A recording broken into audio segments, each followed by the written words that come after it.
김상덕 장로님께서 기도하시겠습니다.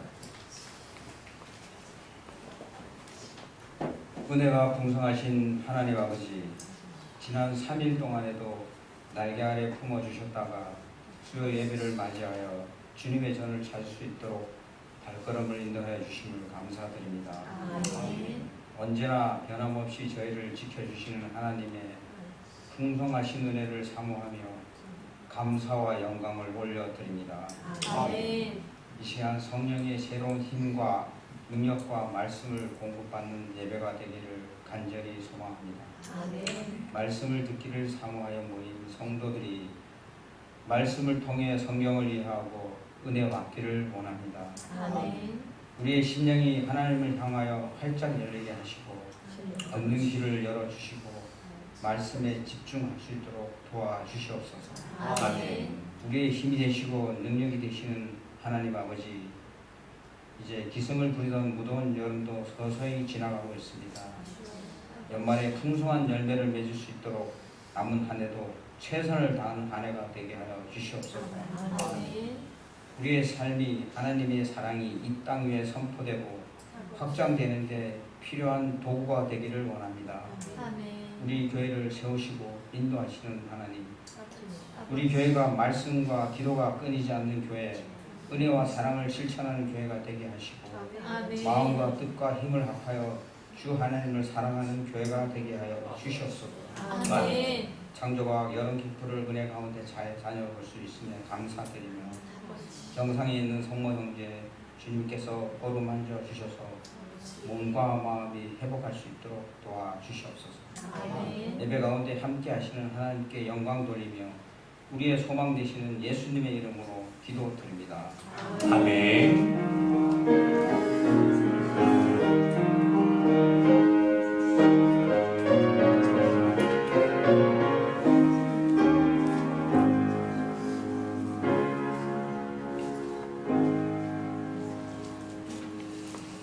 오늘 하나님께서 우리에게 주시는 말씀 창세기 18장 16절로 21절 말씀입니다. 함께 봉독해 보겠습니다. 시작. 그 사람들이 거기서 일어나서 소돔으로 향하고 아브라함은 그들을 전송하러 함께 나가니라. 여호와께서 이르시되 내가 하려는 것을 아브라함에게 숨기겠느냐. 아브라함은 강대한 나라가 되고 천하 만민은 그로 말미암아 복을 받게 될 것이 아니냐. 내가 그로 그 자식과 원수에게 명하여 여호와의 도를 지켜 의와 공도를 행하게 하려고 그를 택하였나니 이는 나 여호와가 아브라함에게 대하여 말한 일을 이루려 함이니라. 여호와께서 또 이르시되 소돔과 고모라에 대한 부르짖음이 크고 그 죄악이 심히 무거우니 내가 이제 내려가서 그 모든 행한 것이 과연 내게 들린 부르짖음과 같은지 그렇지 않은지 내가 보고 알려 하노라. 아멘. 하나님께서 두 천사와 함께 사람의 모습으로 헤브론에 있는 아브라함을 찾아가셨습니다. 하나님과 두 천사는 식탁에 앉아 계시고 아브라함은 귀한 곳으로 하나님을 대접하면서 그 옆에 서 있습니다. 그리고 아브라함 뒤로 아브라함의 아내 사라는 어디 있어요? 자신의 장막 안에 있죠. 그러니까 하나님의 일행과 사라가 있는 장막은 차단이 되어 있는 겁니다. 즉 공간적으로는 하나님께서 아브라함의 아내 사라를 볼 수 있는 상황이 전혀 아니었죠. 그런데 바로 그때 하나님께서 아브라함에게 뭐라고 말씀하세요? 10절 말씀 복습해 봅시다. 18장 10절 시작. 그가 이르시되 이맘때 내가 반드시 내게로 돌아오리니 내 아내 사라에게 아들이 있으리라 하시니 사라가 그 뒤 장막 문에서 들었더라. 하나님께서는 내년 이맘때 내가 반드시 내게 돌아올 것인즉 너의 아내 사라에게 아들이 있을 것이다. 라고 말씀하십니다. 여기서 이 내년 이맘때라고 하는 말은 히브리 말로 카에트 하야라고 했는데 이 말을 그대로 직역하면 생명의 때라고 했죠. 네. 이것을 더 깊이 해석하면 만물이 소생하는 봄이 되면이라는 말이라고 했습니다. 만물이 소생하는 봄이 되면 사라가 아들을 낳을 것이다. 그런데 그 말씀을 하시자 장막 안에서 귀를 쫑긋 세우고 남편과 하나님이 하시는 말을 엿듣고 있던 사라가 겉으로 웃은 것도 아니고 속으로 웃었는데 하나님께서 그것을 아셨어요. 그래서 하나님께서 사라야 왜 웃느냐라고 하자 15절 말씀 봅시다. 15절 시작. 사라가 두려워서 부인하여 이르되 내가 없이 아니하였나이다. 이르시되 아니라 내가 웃었느니라. 깜짝 놀란 사라가 두려운 마음에 엄격결에 웃지 않았습니다 라고 부정을 합니다. 그랬더니 하나님께서 아니다, 네가 웃었다. 여러분, 참 소소한 사건이죠. 뭐 그렇게 대단한 사건이 아닌데 이것을 통해서 하나님께서 사라에게 너가 어떻게 감히 하나님 앞에서 거짓말을 할 수 있느냐 라고 사라를 정죄하기 위함이 아니라고 했죠.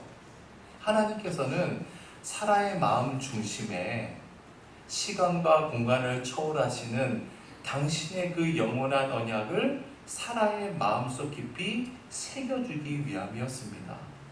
즉 사라도 아브라함처럼 하나님은 엘샤다이 하나님이심을, 전능자이자 충분자이신 모든 것에 충족하신 분이심을 믿고 더 이상 의심하지 않는 믿음의 사람으로 새롭게 되기를 바라시는 것이죠.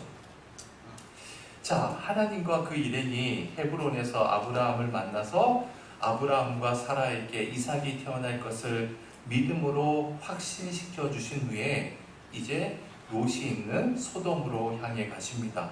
자, 본문 봅시다. 16절 말씀 시작. 그 사람들이 거기서 일어나서 소돔으로 향하고 아브라함은 그들을 전송하러 함께 나가니라. 자, 이제 모든 볼일을 마치시고 소돔으로 향하는 하나님을 아브라함이 배웅하고 있는 장면이죠. 여기 우리말 향하고라는 말이 있습니다. 향하다라고 하는 동사는 히브리 말로 샤카프라고 합니다. 다 같이 샤카프. 이 원뜻이 뭐냐 하면 적어보세요. 내려다 보다라는 뜻이에요. 내려다 보다. 샤카프의 뜻이 뭐라고요? 내려다 보다. 이렇게 내려다 보는 거예요. 위에서 내려다 보는 거죠. 즉 하나님께서 소돔을 먼저 내려다 보셨다는 겁니다. 이 말은 하나님과 우리의 관계, 하나님과 우리의 위치를 보여주는 말씀이죠. 하나님께서는 우리를 항상 내려다 보시는 분이세요. 이와 관련해서 다윗의 고백을 한번 볼까요? 시편 14편 2절입니다. 시작. 여호와께서 하늘에서 인생을 굽어 살피사 지각이 있어 하나님을 찾는 자가 있는가 보려 하신즉. 여러분, 구약 성경을 보면 하나님께서 굽어 살피신다라는 표현이 많이 나오는데 여기서도 굽어 살핀다라는 이 동사가 본문 16절에 향하다와 같은 샤카프로 기록되어 있습니다. 즉 내려다 본다는 그런 뜻이에요. 여러분, 저를 보세요. 여러분, 다윗의 인생을 여러분 다 잘 알고 있지 않습니까? 골리앗을 물리치는 큰 일을 행했음에도 불구하고 자신의 장인인 사울 왕의 시기 질투로 인해서 다윗은 사울 왕의 칼날을 피해 10년이나 넘는 세월을 도망 다녀야만 했어요. 다윗 입장에서 얼마나 억울했겠습니까? 그런데 사울에게 쫓기며 도망 다니던 중에 다윗에게 사울 왕을 죽일 기회가 있었나요? 없었나요? 있었습니다. 그것도 바로 코앞에서 사울을 죽일 수 있는 기회가 무려 2번이나 있었어요. 그를 죽이면 다시 도망 다니지 않아도 됩니다. 이제는 자기 세상이 되는 거예요. 그러나 다윗은 그 조로에 의해서 사울왕을 죽이지 않았죠. 그 옆에 있던 신하들이 이것은 하나님께서 주신 기회라고 부추겼지만 다윗은 뭐라고 합니까? 아니다. 하나님께서 기름 부은 자를 죽이는 범죄를 나는 결코 저지르지 않겠다 라며 응하지 않잖아요. 어떻게 그럴 수 있는 거예요? 다윗은 샤카프의 하나님을 믿은 겁니다. 하나님께서 다 내려다 보시기 때문에 하나님의 때에 하나님의 방법으로 이 모든 문제를 해결하시고 자신을 세워주실 것을 믿은 거예요. 결국 하나님께서 사울을 치시고 다윗을 왕의 자리로 세워주시잖아요. 그런데 여러분, 다윗이 왕이 되고 나서 어느 날 밤 왕궁 옥상에 올라갔다가 남의 집 여자를 목욕하는 모습을 봅니다. 그러면서 음욕이 생겼어요. 결국 그 여자를 불러다가 통간하지 않습니까?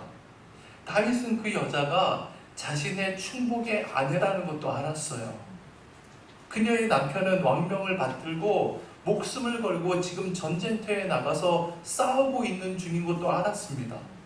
따라서 그 여인은 절대로 범하면 안 되는 여인이에요. 그런데 보세요.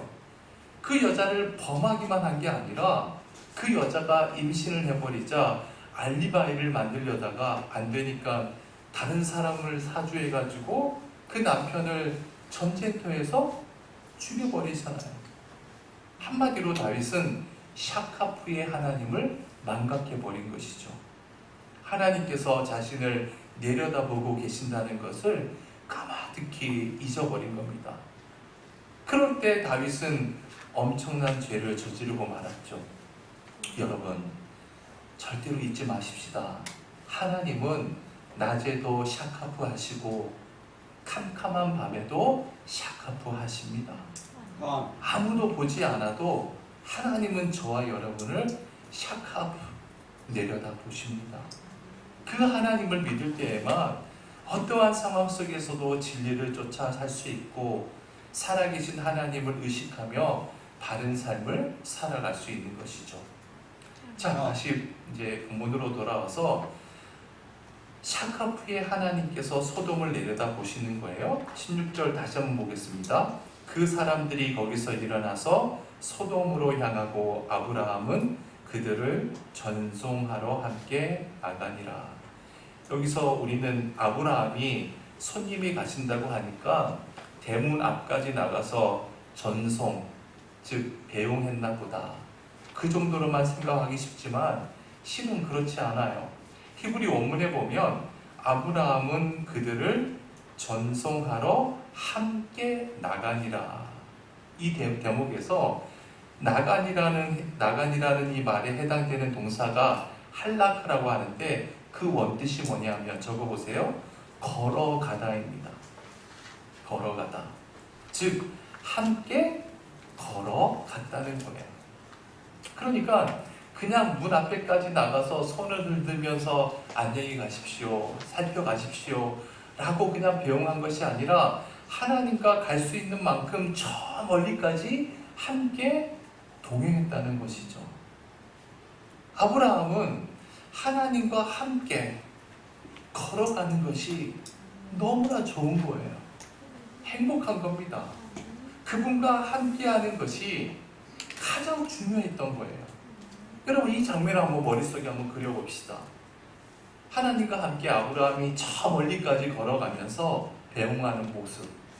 하나님께서는 빨리 소돔으로 가야 하는데 아브라함은 하나님과 조금 더 함께 있고 싶은 거예요. 더 대화하고 싶고, 더 마주보고 싶고, 더 손잡고 싶고, 정말 정겨운 장면이죠.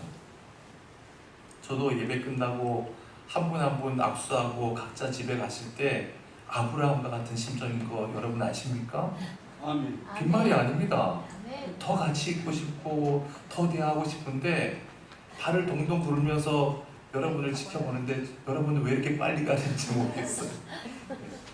자, 아브라함은 하나님과 함께하고 있는 그 자체가 아브라함에게 있어서 행복한 거예요. 17절 말씀. 시작.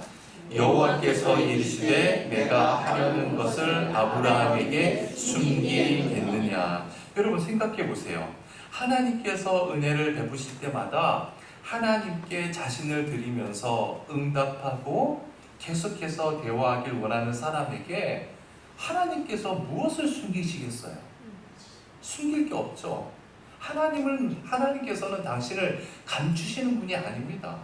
하나님은 당신의 백성에게 당신을 드러내 주시는 분이세요. 그래서 하나님은 계시의 하나님이라고 하잖아요. 우리에게 있어서 하나님은 계시의 하나님이세요. 여러분 이 구절에서 아브라함 대신 자기 이름을 넣어서 한번 읽어봅시다. 제가 왜 빈칸을 적어놨죠. 빈칸에다가 여러분 이름을 쓰라는 거예요. 여러분 이름을 쓰세요. 그리고 한번 17절 말씀을 읽어봅시다. 시작. 여호와께서 이르시되 내가 하려는 것을 심준석에게 숨기겠느냐. 다시 한번 시작.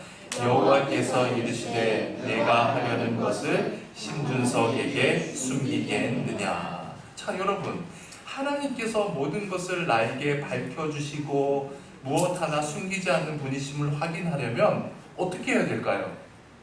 어떻게 해야 되죠? 하나님의 말씀과 함께하는 삶을 살아가는 수밖에 없죠. 내게 은혜 베풀어 주신 하나님께 나를 드리는 가장 확실한 방법 중에 하나는 하나님의 말씀과 동거하는 거예요. 왜요? 하나님은 로고스, 곧 말씀이기 때문이잖아요. 하나님 말씀과 동거하지 않고 하나님을 알아가는 방법은 없습니다. 그래서 시편 25편 14절 말씀 봅시다.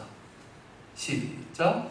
여호와의 친밀하심이 그를 경외하는 자들에게 있으며 그의 언약을 그들에게 보이시리로다. 하나님을 경외하는 자에게 뭐가 있어요?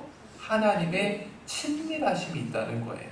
여기서 우리말을 친밀하심이라고 번역한 이 말이 히브리 말로 소드라고 하는데 비밀이라는 뜻이에요. 비밀. 하나님의 비밀이 그를 경외하는 자들에게 있다는 겁니다. 그리고 그 뒤에 보면 그의 언약을 그들에게 보이시리로다. 보세요. 그 언약의 말씀이 비밀처럼 보이는 말씀이 보인다는 거예요. 비밀처럼 보이는 그 말씀이 보여요. 어떤 자들에게? 하나님을 경외하는 자들에게. 어떤 사람이 하나님을 경외하는 자들일까요? 하나님의 말씀을 묵상하는 자겠죠. 하나님의 말씀을 가까이 하는 자겠죠. 그래서 우리가 말씀 속에 살아가야 될 이유가 바로 여기 있는 것입니다. 자, 본문으로 돌아가서 하나님께서 아브라함에게 지금 행하고 계신 일, 아브라함에게 숨기겠느냐라고 밝혀주시는 그 핵심이 뭘까요? 바로 18절입니다. 18절이 이렇게 시작해요. 아브라함은 강대한 나라가 되고. 여러분, 하나님의 말씀에 바르게 응답하는 아브라함을 어떻게 하겠다? 강대한 나라가 되게 하겠다. 여기서 이 강대하다는 말은 외적으로 강하고 큰 것을 의미하지만 히브리 말 하자크라고 하는 말은 위대하다는 뜻이에요. 적어보세요. 강대하다가 뭐라고요? 위대하다. 그리고 나라라고 번역한 히브리어 고이라고 하는 말은 백성을 뜻해요. 나라가 뭐라고요? 백성이에요. 즉 하나님의 말씀에 바르게 응답한 사람은 하나님께서 당신의 강대한 백성, 믿음의 백성으로 삼아 주신다는 겁니다. 즉 하나님의 말씀에 자기를 들여서 바르게 응답하는 사람을 하나님께서는 위대한 믿음의 백성으로 세워주신다는 거예요. 여러분, 모세를 한번 봅시다. 모세가 미디안 광야에서 80세 노인이었잖아요. 그 80세 노인 모세를 하나님께서 찾아가지 않습니까? 그리고 모세에게 이집트에서 노예살이하고 신음하는 내 백성을 구원해 오라고 미션을 딱 주잖아요. 근데 모세가 뭐라고 해요? 야, 이제야 때가 왔구나. 기다린 보람이 있어. 이제야 하나님께서 나를 좀 알아주시구나 라고 그렇게 말했나요? 전혀 아니죠. 출애굽기 4장 13절 말씀 시작. 모세가 이르되 오 주여 보낼 만한 자를 보내소서. 무슨 말이에요? 모세 자신은 적임자가 아니라는 거예요. 모세는 80세의 노인에 불과했어요. 현역에서 떠난 지 벌써 40년이 지난 거예요. 아시다시피 모세는 40년 동안 세계 최대 강국인 이집트 왕자로서 지냈습니다. 이집트의 군사력이 얼마나 막강한지 누구보다 잘 알고 있어요. 그런데 하나님께서 군인 한 명, 무기 하나 주지 않고 내 백성 구해오거라 라고 말하는 거예요. 그때 모세가 말하는 겁니다. 하나님, 사람 잘못 보셨어요. 저는 그럴 만한 사람이 아닙니다. 원컨대 보낼 만한 사람을 보내십시오. 이런 모세의 중심을 하나님께서 모르실 리가 없잖아요. 그래서 하나님께서 당신의 은혜로 모세를 어루만져 주십니다. 그제야 비로소 모세는 하나님께 자기를 드리는 응답으로 하나님과 동행하지 않습니까? 결국 끝난 것처럼 보이던 80세 노인 모세는 위대한 출애굽의 영도자가 되잖아요. 구약 사사기에 보면 가나안 땅에 들어간 이스라엘 백성들이 미디안 족속들에게 압제를 당한 때가 있었습니다. 그 압제가 얼마나 심했던지 이 젊은 기드온이라고 하는 사람이 혼자 산에서 숨어서 살았어요. 그런데 하나님께서 어느 날 기드온에게 나타나셔서 기드온아, 너가 저기 가서 네 백성들을 좀 구해오거라, 구하라고 말씀을 합니다. 그때 뭐라고 하는지 사사기 6장 15절 말씀 봅시다. 시작. 그러나 기드온이 그에게 대답하되 오 주여, 내가 무엇을 이스라엘을 구원하리이까? 보소서, 나의 집은 므낫세 중에 극히 약하고 나는 내 아버지 집에서 가장 작은 자니이다 하니. 하나님, 저는 므낫세 지파 중에서 제일 작은 가문에 속해 있고 그 가문 중에서도 저는 제일 미약한 사람입니다. 저는 안 됩니다. 모세와 똑같은 말이죠. 그런데 그 기드온에게 하나님께서 계속 말씀하시잖아요. 결국 그 말씀에 기드온이 자기 삶을 이탁하는 것으로 응답을 합니다. 그리고 기드온은 불과 300명의 군사로 미디안 대군을 물리칩니다. 하나님께서 기드온을 위대한 믿음의 백성으로 세워주신 것이죠. 신약성경에 보면 마리아도 마찬가지죠. 나사렛에 살던 마리아에게 하나님의 천사가 갑자기 와서 말씀하는 거예요. 내가 하나님의 아들을 성령으로 낳을 것이다. 그러자 마리아가 뭐라고 해요? 저는 아직 사내를 모릅니다. 저는 남자와 동침한 적이 없는 처녀에 불과합니다. 그런 제가 어떻게 아들을 낳을 수 있다는 말입니까? 그때 하나님께서 천사 가브리엘을 통해서 뭐라고 말씀하시죠? 누가복음 1장 37절 시작. 대저 하나님의 모든 말씀은 능하지 못하심이 없느니라. 결국 그 말씀에 마리아가 하나님께 자기를 의탁하잖아요. 자, 보세요. 모세는 힘없는 노인 한 사람에 불과했어요. 기드온은 아무것도 없고 무서워서 혼자 숨어 사는 사람이었습니다. 마리아는 예루살렘에 사는 요조숙녀나 명문가의 딸이 아니었습니다. 나사렛 빈민촌에 사는 아주 평범한 여인에 불과했어요. 그러나 그들 모두를 주님께서 부르셨고 그들이 주님의 말씀에 순종하고 응답할 때 주님께서는 그들을 위대한 신앙의 백성으로 세우시잖아요. 여러분 잘 보세요. 중요한 것은 하나님께서는 항상 보잘것없는 인간을 들어서 쓰신다는 거예요. 왜 그렇죠? 세상에서 강하다고 지혜가 있다고 생각하는 사람들은 하나님께 바르게 응답하지 않아요. 왜요? 그들은 믿을 게 많거든요. 의지할 때도 많아요. 나한테 믿고 의지할 때가 많은데 이것을 지키기도 바쁜데 왜 하나님께 자기 인생을 드려야 합니까? 그래서 바울이 뭐라고 고백하는지 봅시다. 고린도전서 1장 27절로 29절 말씀 시작. 그러나 하나님께서 세상에 미련한 것들을 택하사 지혜 있는 자들을 부끄럽게 하려 하시고 세상에 약한 것들을 택하사 강한 것들을 부끄럽게 하려 하시며 하나님께서 세상의 천한 것들과 멸시받는 것들과 없는 것들을 택하사 있는 것들을 폐하려 하시나니 이는 아무 육체도 하나님 앞에서 자랑하지 못하게 하려 하심이라. 세상에서 강하다고 하는 사람들, 믿을 게 많다고 하는 사람들에게 하나님께서 이렇게 말씀하시는 거예요. 사실 너 강한 거 아니야. 내 코끝에서 호흡이 끝나는 순간 너는 다 끝나는 거야. 네가 아무리 많이 가지고 있어도 그거 너를 책임져 주지 못해. 그래서 하나님께서는 그것을 보여주시기 위해서 미약하고 보잘것하고 천하고 미련한 것들을 들어서 세우신다는 겁니다. 그렇습니다.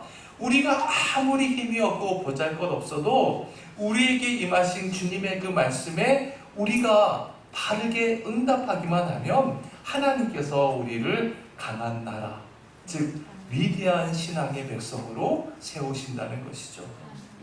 18절 말씀 다시 읽어봅시다. 18절 시작.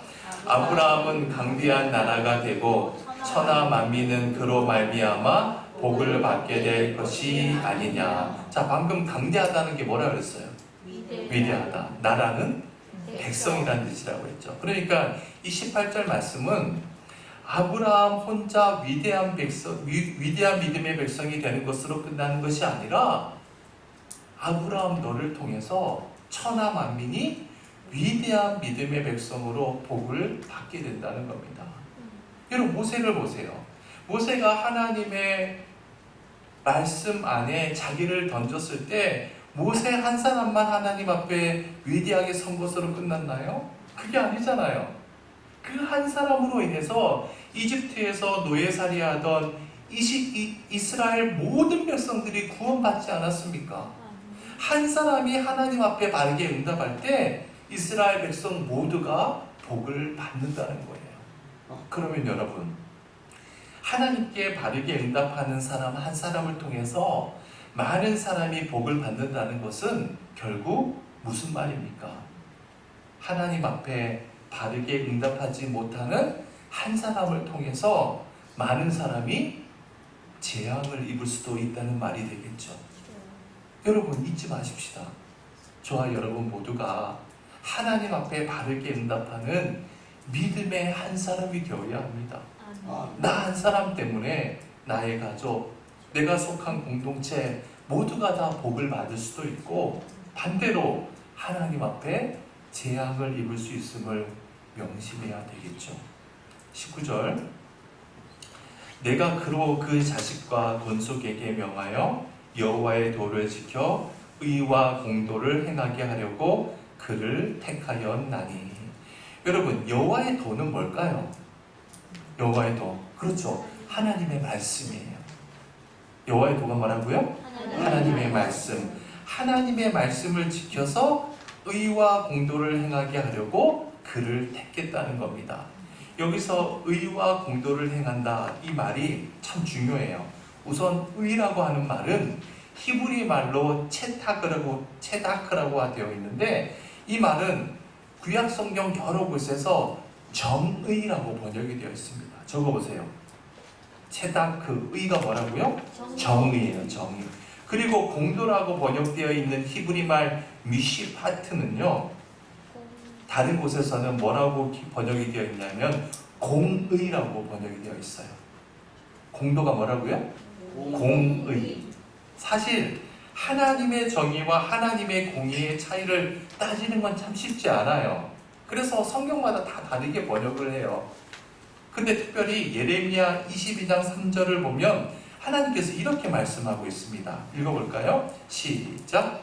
여호와께서 이와 같이 말씀하시되 정의와 공의를 행하여 단치당한 자를 압박하는 자의 손에서 건지고 이방인과 고아와 과부를 압제하거나 학대하지 말며 무지한 피를 흘리지 말라. 여기 보면 여호와 하나님께서 정의와 공의를 행하라고 말씀하시는데 여기서 정의가 체다크예요. 그리고 공의가 미시파트입니다. 이 두 단어가 잇따라 나오는 것은 곧 하나님의 정의가 곧 공이라는 것을 뜻해요. 여러분 한자로 정의, 정이라고 할 때 발을 정자에 오를 의자를 쓰잖아요. 공의는 공평할 공에 오를 이자를 씁니다. 그러니까 이것을 정의하면 제가 큰 따옴표를 제가 적어놨죠. 같이 읽어볼까요? 시작. 하나님의 정의는 모두에게 두루 통용되는 공의이다. 다시 한번 시작. 하나님의 정의는 모두에게 두루 통용되는 공의이다. 자, 저를 보세요. 제가 예를 한번 들어보겠습니다. 여러분 안중근 다 알죠? 안중근에게 뭐라고 붙여요? 안중근 의사라고 하잖아요. 누구를 죽였어요? 이토 히로부미를 저격한 안중근을 우리는 의사, 즉 의로운 지사라고 불러요. 왜냐하면 안중근 의사는 우리나라를 침략한 불의의 원흉이었던 그 이토 히로부미를 처단한 정의로운 분이기 때문이에요. 그런데 여러분 일본에서는 안중근을 의사라고 부를까요? 안중근 의사라고 부를까요? 전혀 아니죠. 그들에게는 근대 국가의 아버지, 근대 일본을 만든 아버지라고 할 수 있는 이토 히로부미를 죽인 원흉이자 테러리스트예요. 안중근이. 그러니까 정의의 개념이 우리나라하고 일본이 같을 수가 없죠. 달라요. 그러니까 보세요. 안중근 의사는 우리나라에서는 정의이지만 일본에서는 정의가 아니에요. 그런데 보세요. 하나님의 정의는 공의라는 거예요. 즉 일본에서도 정의여야 하고 한국에서도 정의여야 하고 미국에서도 정의여야 해요. 모두에게 정의여야 합니다. 그것이 하나님의 공의라는 거예요. 즉 하나님의 정의는 모두에게 통용되는 공의를 말합니다. 여러분 하나님께서 우리에게 복을 주시고 은혜를 주시고 우리를 강하고 위대한 믿음의 백성으로 세워주시는 이유는 하나님의 말씀을 쫓아서 하나님의 정의와 공의를 행하게 하기 위함이에요. 공의와 정의를 행하는 사람만 사람을 바르게 사랑할 수 있기 때문입니다. 정의와 공의를 추구하고 행해야 하는 것은 그 자체가 결코 목적이 아닙니다. 그 사람만 사람을 사랑할 수 있기 때문이에요. 바꾸어 말하면 사람을 사랑하면 정의와 공의를 지키지 않을 수가 없는 거예요. 당연히 지키는 거예요. 그래서 정의의 이름으로 불의한 짓을 행하는 것은 절대로 공의일 수가 없습니다. 자, 바울이 이렇게 이야기했어요. 잘 보세요. 로마서 13장 9절 10절 말씀 봅시다. 시작. 간음하지 말라, 살인하지 말라, 도둑질하지 말라, 탐내지 말라 한 것과 그 외에 다른 계명이 있을지라도 내 이웃을 내 자신과 같이 사랑하라 하신 그 말씀 가운데 다 들었느니라. 사람은 이웃에게 악을 행하지 아니하나니 그러므로 사랑은 율법의 완성이니라. 그렇습니다. 사랑하는 사람은 하나님의 공의를 세우지 않을 수가 없어요. 여러분 생각해 보세요. 내가 저 사람을 사랑해요. 사랑하는데 저 사람의 집의 물건을 도둑질할 수 있을까요? 내가 저 사람을 사랑하고 저 가정을 사랑하고 저 집안의 자식들을 사랑하는데 어떻게 저 집 남편이나 아내와 불륜을 저지를 수 있겠습니까? 내가 저 사람을 사랑하는데 내 이익을 위해서 저 사람에게 불이익되는 거짓 증거를 어떻게 할 수 있겠어요? 할 수 없죠. 그렇습니다. 사랑하면 공의는 세워지는 거예요. 공의를 세우고자 하는 것은 사랑하기 위함이라는 거예요. 따라서 하나님께서 우리에게 복을 주시는 이유가 다 공의와 관련된 것이라는 겁니다. 자, 19절 말씀 다시 다 같이 읽어봅시다. 19절 시작. 내가 그로 그 자식과 본속에게 명하여 여호와의 도를 지켜 의와 공도를 행하게 하려고 그를 택하였나니 이는 나 여호와가 아브라함에게 대하여 말한 일을 이루려 함이니라. 여기 보면 이 뒤에 보면 뒷부분에 이는 나 여호와가 아브라함에게 대하여 말한 일을 이루려 함이니라. 이 말이 번역이 좀 다소 명쾌하지 않아요. 그래서 공동 번역으로 제가 적어놨습니다. 공동 번역으로 19절 말씀을 쭉 읽어볼까요? 시작. 나는 그로 하여금 그의 자손과 그의 뒤를 이을 가문에게 옳고 바른 일을 지시하여 이 여호와의 가르침을 지키게 하려고 그를 뽑아 세우지 않았던가. 그러니 나는 아브라함에게 약속한 것을 그대로 이루어 주어야 하리라. 여기 보면 공동 번역에서 의와 공의를 뭐로 번역했죠? 옳고 바른 일이라고 번역을 했어요. 옳고 바른 일. 그리고 이 여호와의 가르침을 지키게 하려고 그를 뽑아 세우지 않았던가. 뒷부분은 뭐라고 번역했습니까? 그러니 나는 아브라함에게 약속한 것을 그대로 이루어 주어야 하리라. 그렇습니다. 하나님께서 먼저 약속을 주시고 그 약속을 계속 이루어 주시는 이유는 우리로 하여금 공의와 정의의 사람이 되게끔 하시기 위함이라는 거예요. 그 사람만이 하나님의 일꾼으로 하나님의 사랑의 통로로 살 수 있기 때문이죠. 자, 그러면 보세요. 하나님께서 우리를 세우시고 복을 주시고 은혜를 주시는 궁극적인 목적이 공의와 정의의 사람으로 세우시기 위함이라면 그 정의와 공의를 따르지 않는 사람을 하나님께서 가만히 두시겠습니까? 가만히 두지 않겠죠. 그래서 20절과 21절에서 뭐라고 해요? 20절, 21절 말씀 읽어볼까요? 시작.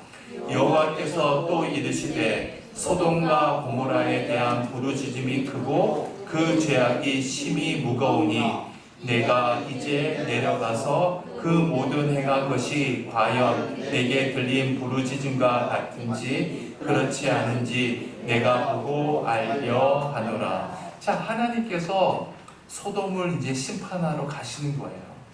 여러분, 소돔은 인간들이 세상의 욕망에 사로잡혀서 하나님의 정의와 공의를 짓밟았던 곳 아닙니까? 지금 짓밟히고 있는 곳이에요. 하나님의 정의와 공의가 짓밟히는 곳에는 하나님의 사랑이 가능할까요? 가능하지 않죠. 불가능해요. 하나님의 공의와 정의가 짓밟히는 곳에서 인간은 인간이 아니라 인간의 욕망을 채우기 위한 도구에 불과하기 때문이에요. 그러면 보세요. 하나님께서 당신의 정의와 공의를 위해 인간에게 복을 주시는 하나님이시라면 그 공의와 정의를 짓밟는 인간을 하나님께서 가만히 두시면 그 하나님이 어떻게 공의와 정의의 하나님일 수 있겠습니까? 정의와 공의의 하나님이시라면 심판해야죠. 그래서 하나님께서 소돔을 심판하러 가시는 거예요. 자, 말씀을 정리해 보겠습니다. 지금 아브라함이 거하고 있는 곳은 어디예요? 헤브론입니다. 헤브론. 롯이 거하고 있는 곳은 어디예요? 소돔이에요. 여러분 꼭 기억합시다. 헤브론과 소돔은 공간적으로 구별이 되는 곳이 결코 아닙니다. 우리가 주님의 은혜를 입고 아브라함처럼 그 은혜에 바르게 응답하면 내 심령이 헤브론이 되는 거예요.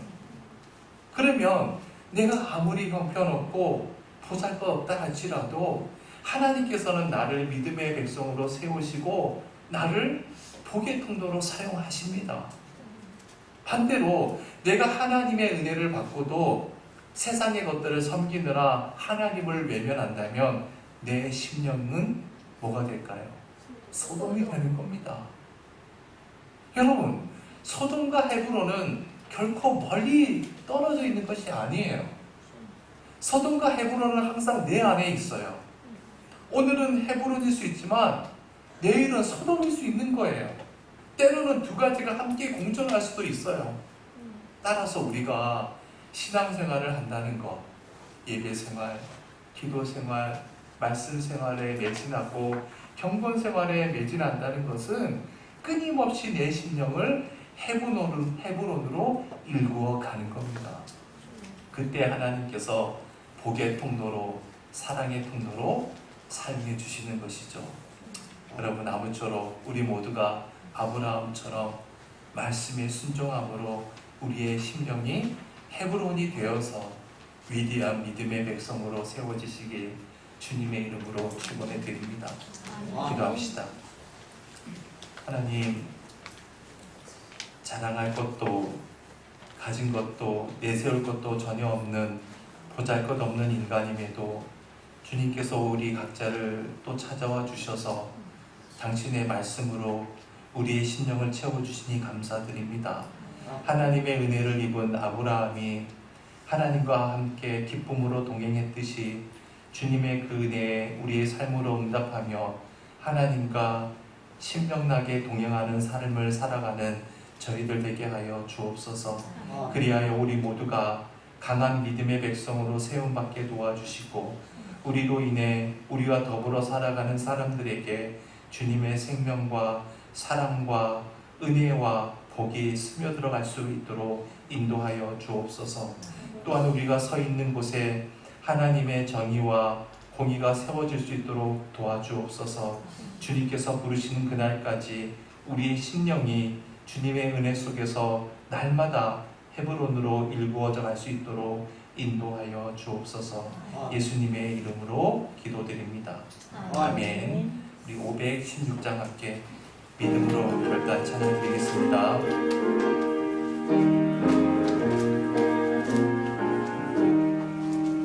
옳은 길 따르라 우리의 길을 세계 만민의 참되니 이 길 따라서 살 길을 온 세계에 전하세. 만 백성이 나갈 길 어두운 밤 지나고 봄 든다. 바람이 보아라 저기 주 예수의 나라 이 땅에 오겠네 오겠네. 주 예수 따르라 승리의 주 세계 만민이 나갈 일과 진리요 참 생명 내 장범을 부수고 다 따르라 왕영왕. 어두운 밤 지나고 봄 든다. 바람이 보아라 저기 주 예수의 나라 이 땅에 오겠네 오겠네. 놀라운 이 소식 알리어라. 세계 만민을 구하여 내 주 예수를 보내신 참 사랑의 하나님. 만 백성이 따를 길 어두운 밤 지나고 봄 든다. 바람이 보아라 저기 주 예수의 나라 이 땅에 오겠네 오겠네. 고난 길을 헤치고 찾아온 길 많은 백성을 구한 길 모두 나와서 믿으면 온 세상이 마침내 이 진리에 살겠네. 어두운 밤 지나고 봄 든다. 바람이 보아라 저기 주 예수의 나라 이 땅에 오겠네 오겠네. 하늘에 계신 우리 아버지여, 이름이 거룩히 여김을 받으시오며 뜻이 하늘에서 이룬 것 같이 땅에서도 이루어지이다. 오늘날 우리에게 일용할 양식을 주옵시고 우리가 우리에게 죄 지은 자를 사하여 준 것 같이 우리 죄를 사하여 주옵시고 우리를 시험에 들게 하지 마옵시고 다만 악에서 구하옵소서. 내 나라와 권세와 영광이 아버지께 영원히 있사옵나이다. 아멘.